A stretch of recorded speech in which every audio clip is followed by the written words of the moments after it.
Well, thanks, Justin, very much for that. And I'm a little bit hoarse today, so I hope all of you can hear me, and I'll try to, with the microphones, make sure that that's possible. But this is the best day of the year for me, to be in this room with all of you, to see what is happening. What is happening in business, what is happening in the NGO community, what is happening in governments and multilateral organizations. And over the course of these 2 days, we're going to get to see and talk a lot about what is happening, what has been enabled and opened up and unleashed by a very, very simple idea called shared value, which I think came at a time when I think we were ready to make what Justin just called a tectonic shift. What I'd like to do this morning in my very brief time is talk a little bit about how this idea is becoming indeed a movement. What are the signs of transformation that are underway?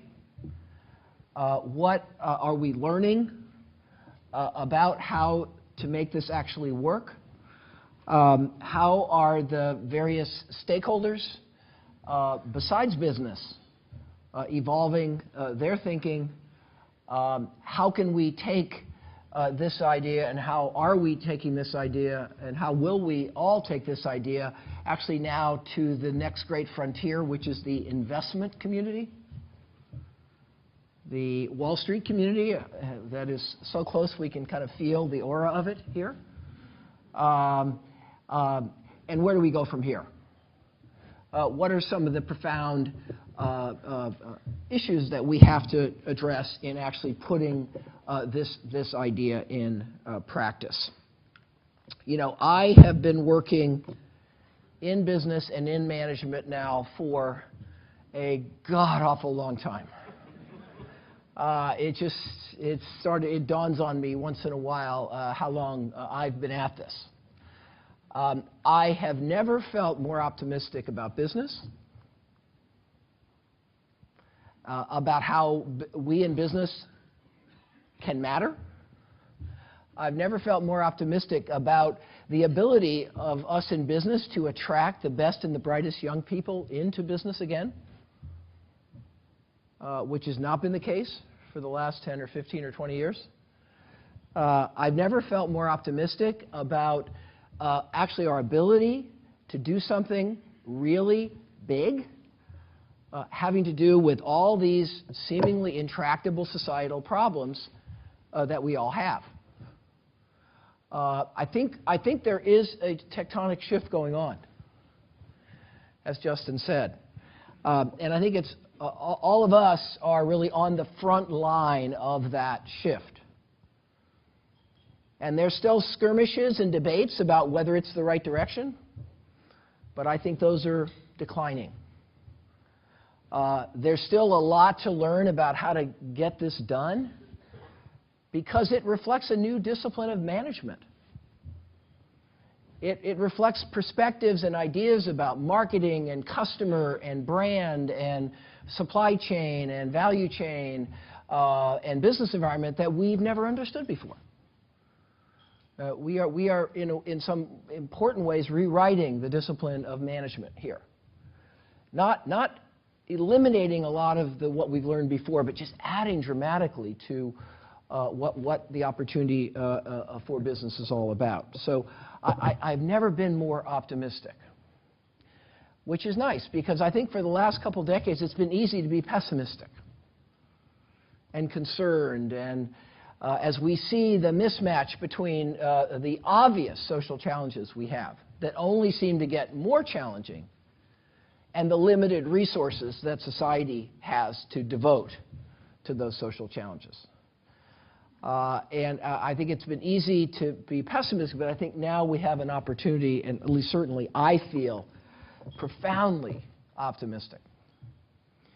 And when I kind of feel the energy and the karma from the people in this room, it just grows.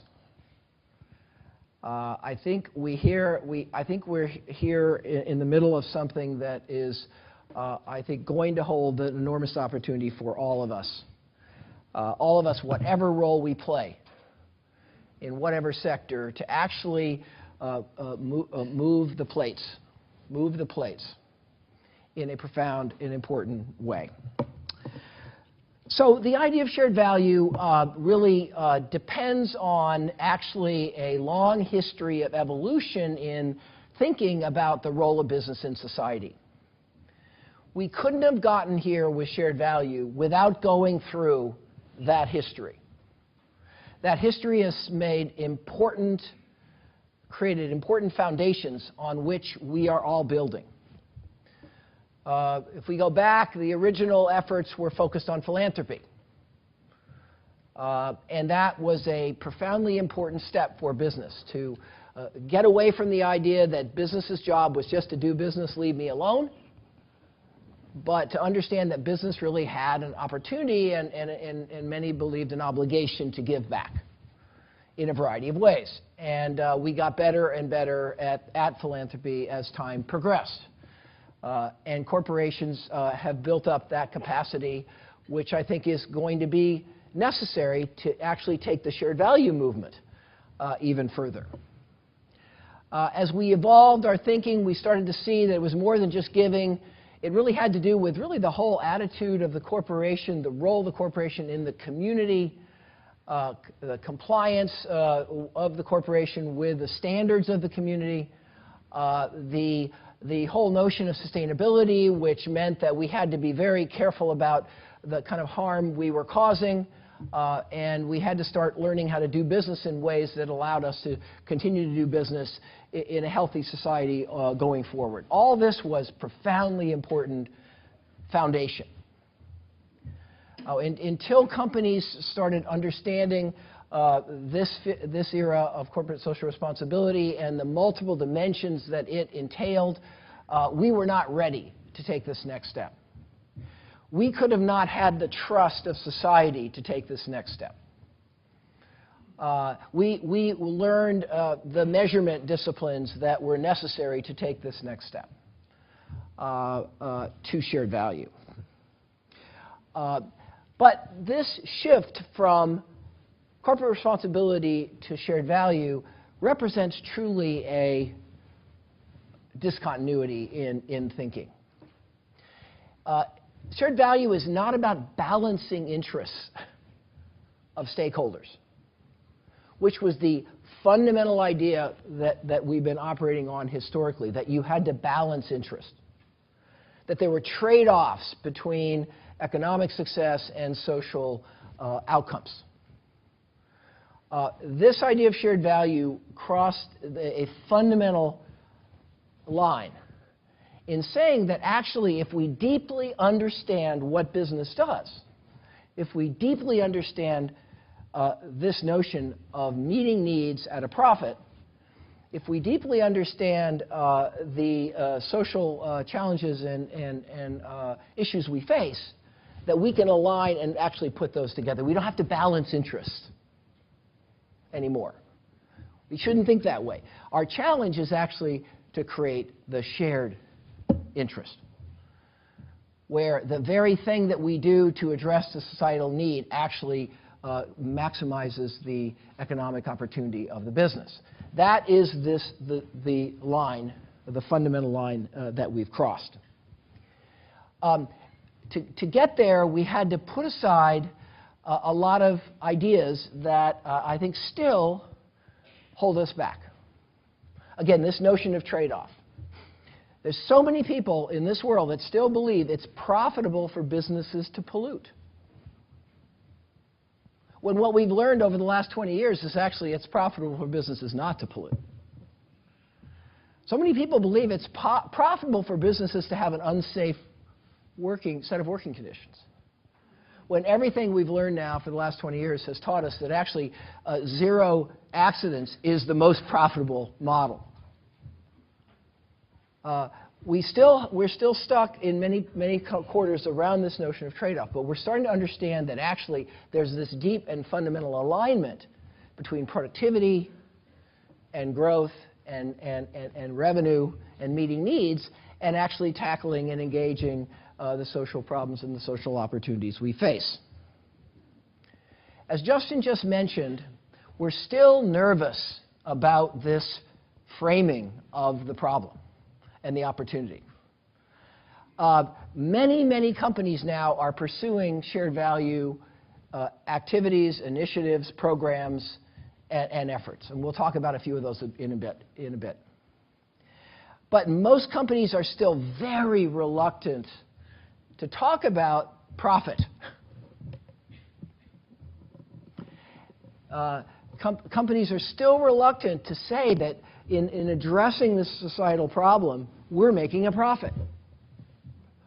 And that's because we have another obstacle, which is that in so many places, among so many people, profit is still seen as somehow taking away from society. And therefore, if we make a profit, that's somehow illegitimate. What we know from shared value thinking is that actually profit is what enables us to solve the problems of society.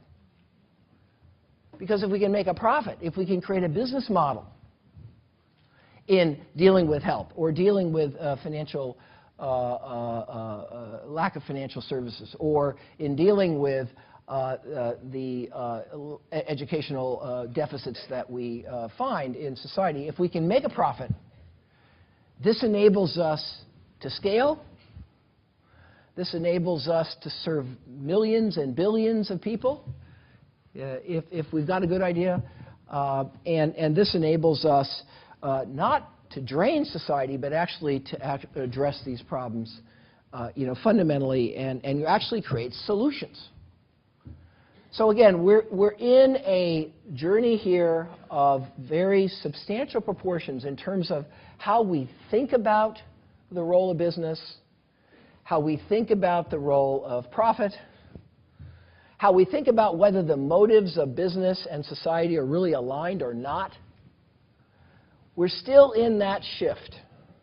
And all of you in this room who are sort of on the vanguard of that shift, and in the process we're feeling uneasy, and we're feeling a little awkward, and not everybody agrees, and we have critics who don't trust us,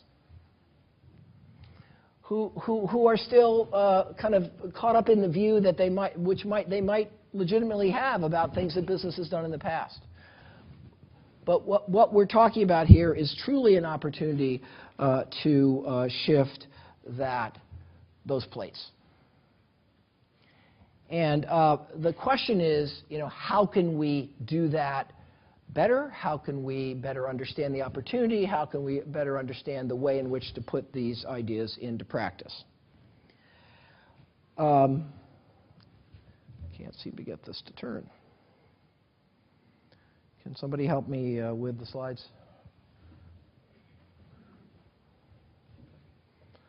I pushed every button I can find. Oh, there we go. There we go. Good. All right. The basic opportunity of shared value, I think, is something that we're going to be talking about over the course of this morning, and we have some amazing, marvelous guests with us over the course of the 2 days, but also in this first session.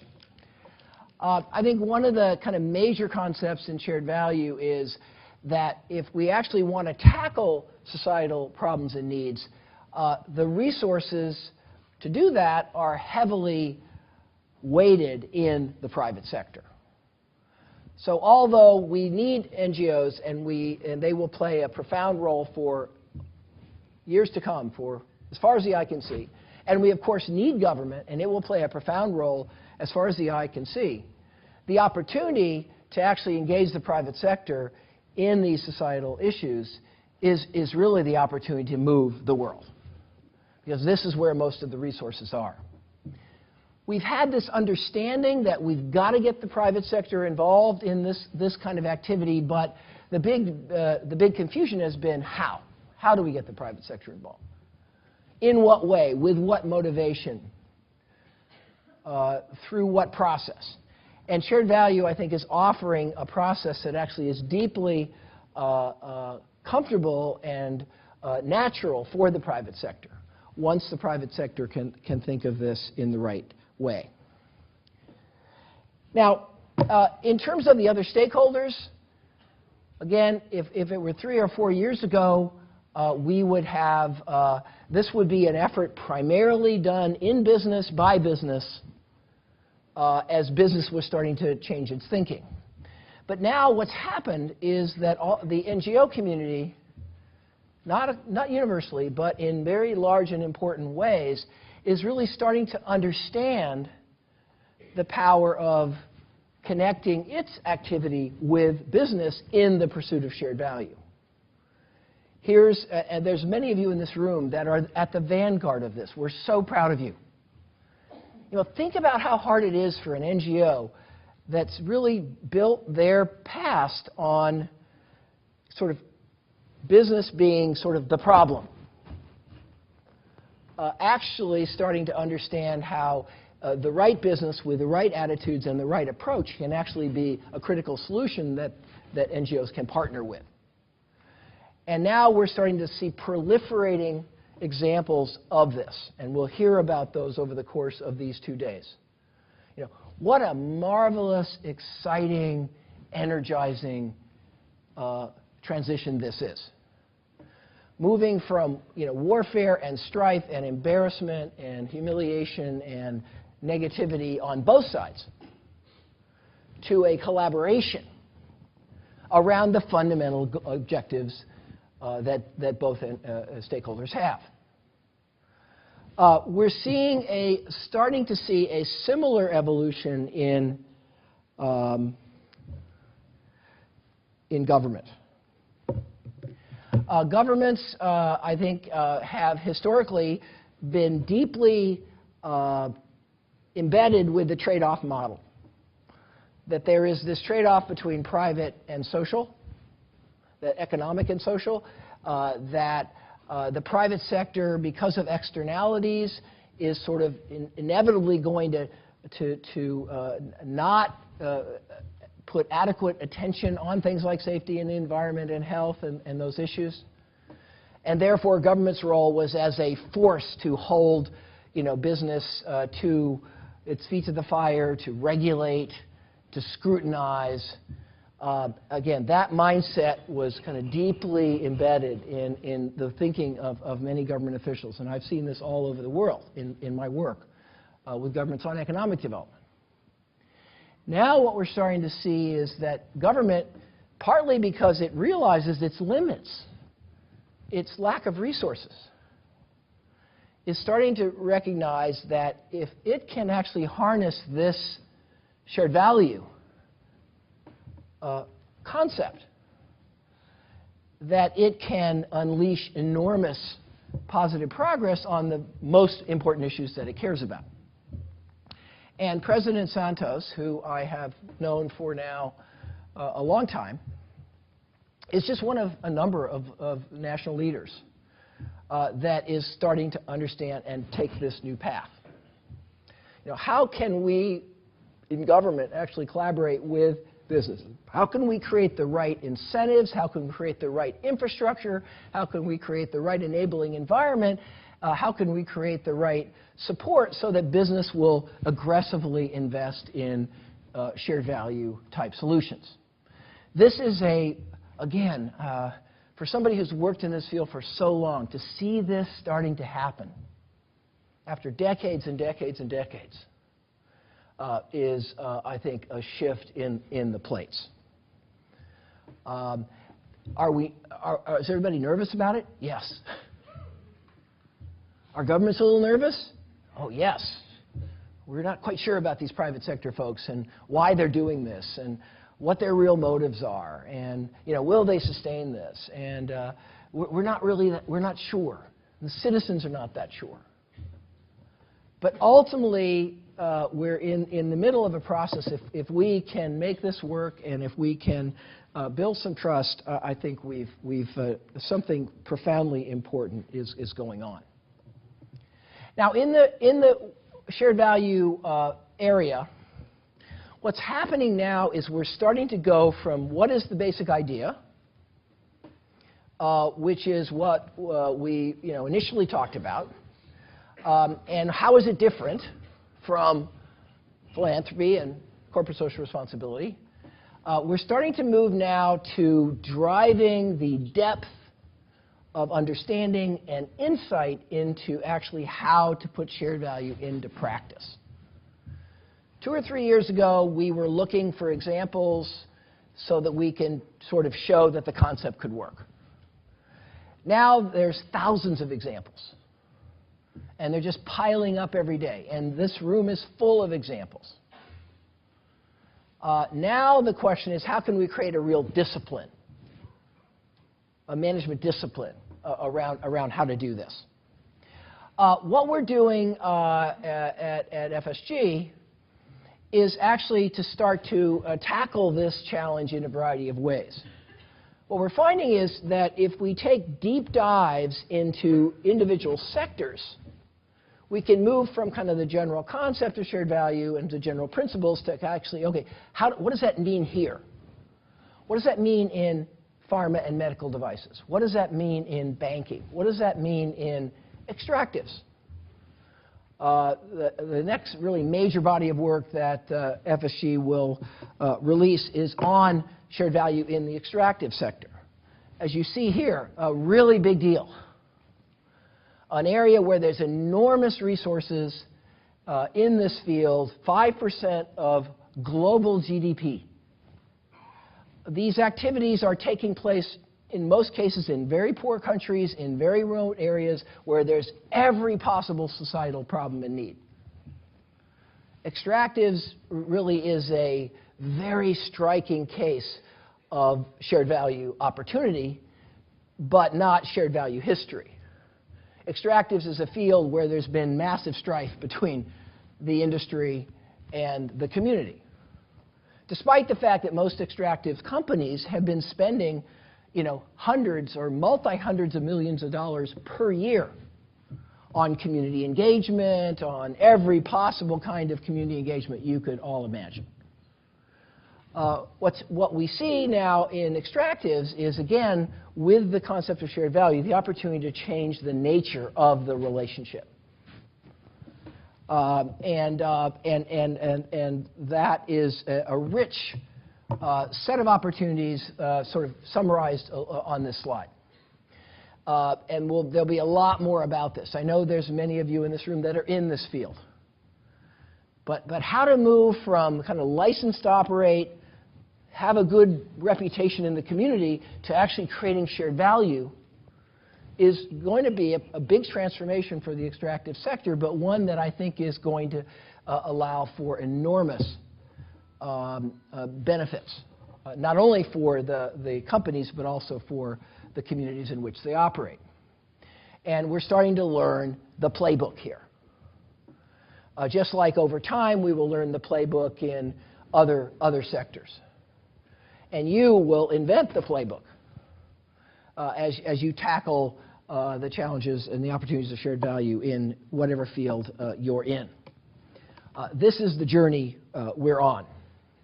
We're going from what is this concept? Does it make sense? Could we find an example that we're actually made a difference to how do we understand deeply how to do this on large scale in field after field after field? How do we understand the playbook of how to actually do this?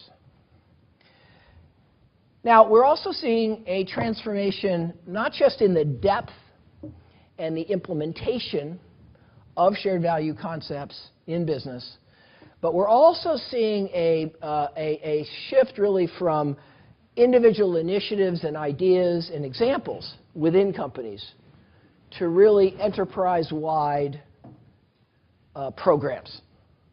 Some of the leaders in this field have started to make this transformation.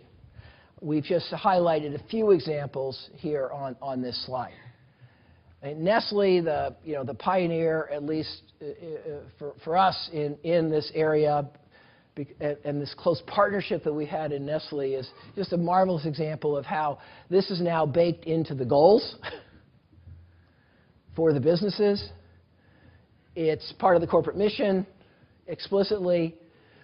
There's an organization structure that encompasses the entire company around this agenda. This is not something in the off to the side. This is now part of the corporate management process at Nestle, and is producing enormous gains in so many areas of the company. Dow, we've talked about this example to some of you before.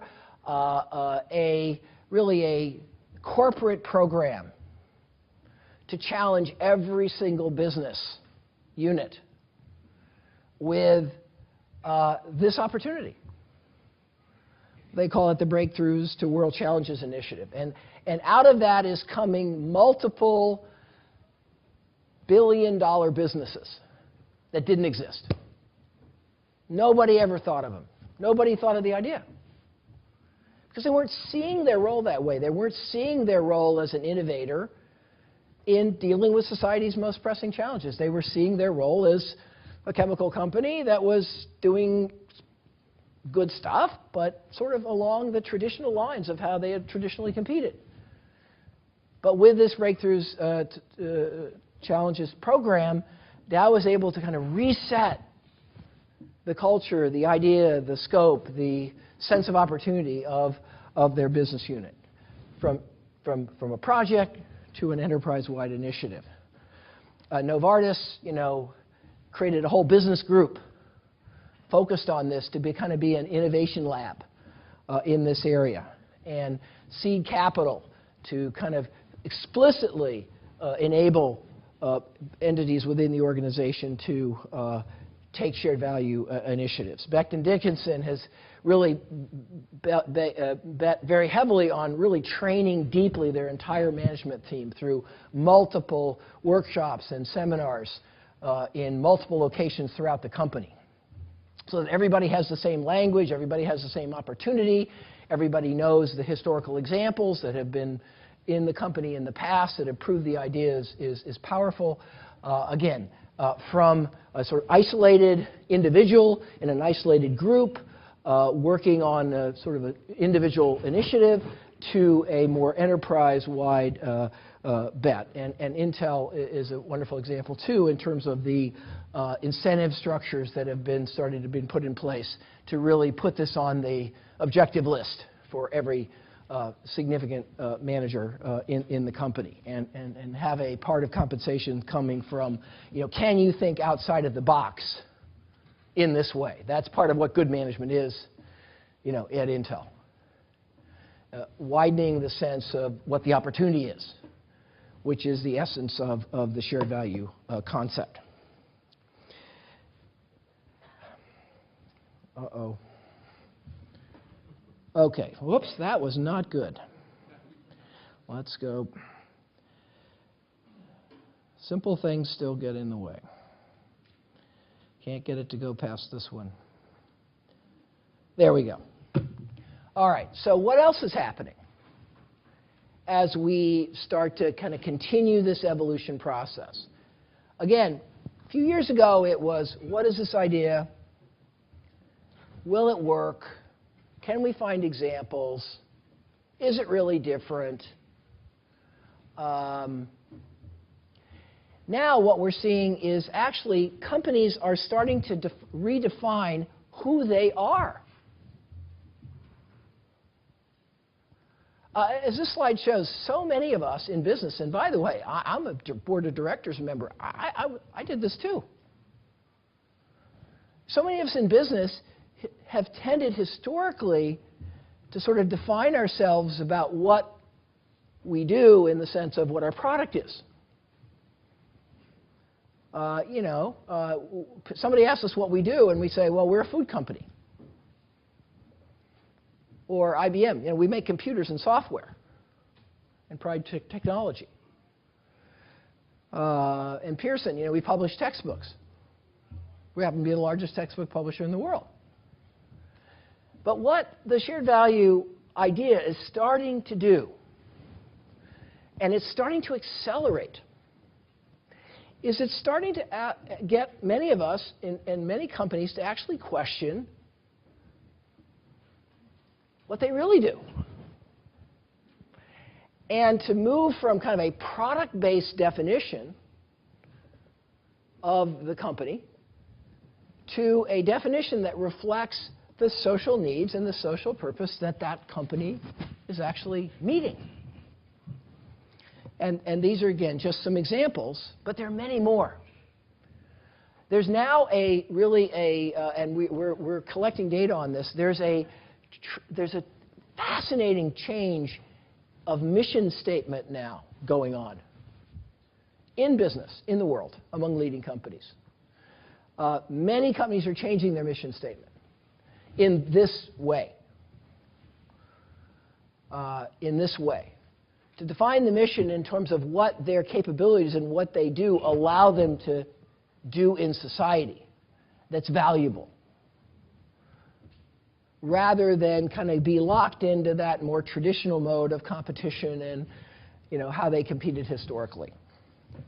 Again, this is a very, very exciting and powerful shift that we see going on.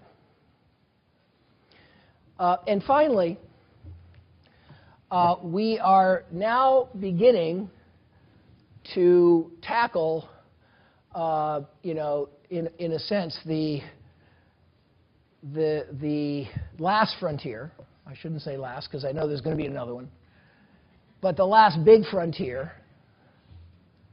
and that is in the investment community. Now, where have we come in the investment community in this general view of how businesses should relate to society? Where we start in the investment community is there is no role of business in society, except just to make a profit and pay your taxes and hire people. That's it. Any social activity among a very large portion of the investment communities is just a misuse of shareholders' resources. That's not our job in business. It's not our right to spend shareholders' money on stuff. That's where a lot of investors come from and still come from today.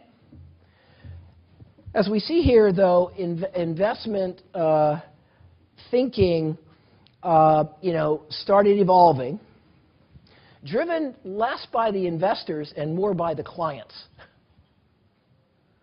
Because clients would come to investors and say, well, we want to invest some money with your fund, but we'd kind of like it if you didn't invest in cigarette companies. Because we don't want to put our money in cigarette companies. Because we don't think, they're serving a good social purpose. Okay? And really, investment thinking started to evolve first with what is often called ethical investing. That is, you have negative screens.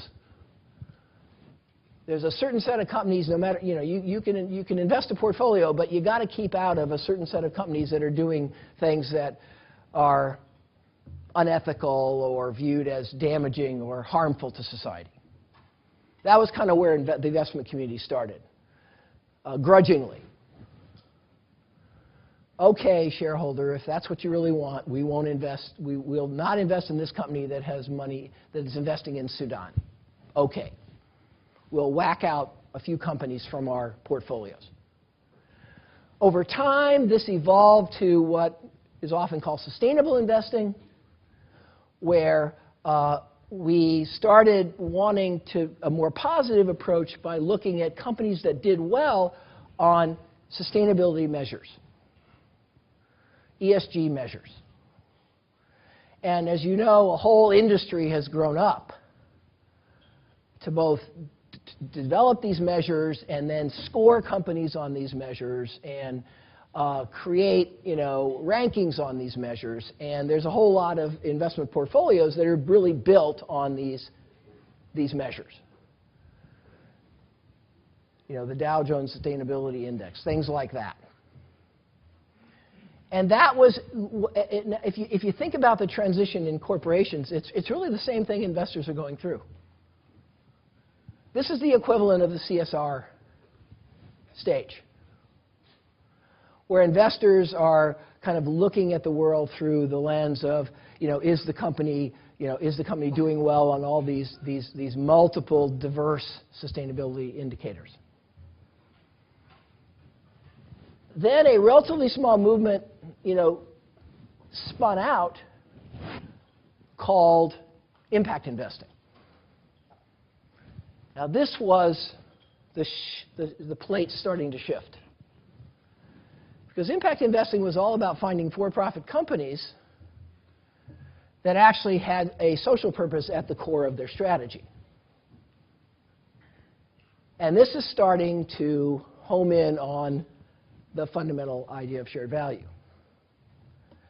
But where we have to go in the investment community is we have to start to understand that actually impact investing is good, but actually to mainstream here, we have to realize that every company has opportunities for shared value, and that those companies that are going to be successful in extractives or pharma or banking or any other field, those companies are going to be successful, who are going to get a competitive advantage, who are going to be productive, who are going to be the most profitable, who are going to have the growth opportunities, are going to be the ones that assimilate and embody shared value thinking.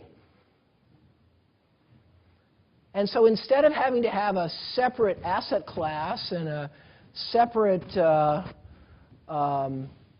whole investment discipline, the shared value concept really means, for investors, that you have to add another chapter to core investment analysis. Whenever you analyze an industry and whenever you analyze a company, you've got to think about shared value. Because this is going to be profoundly important to growth and productivity and differentiation going forward. That's where we've got to go. The investment community is very skeptical about shared value.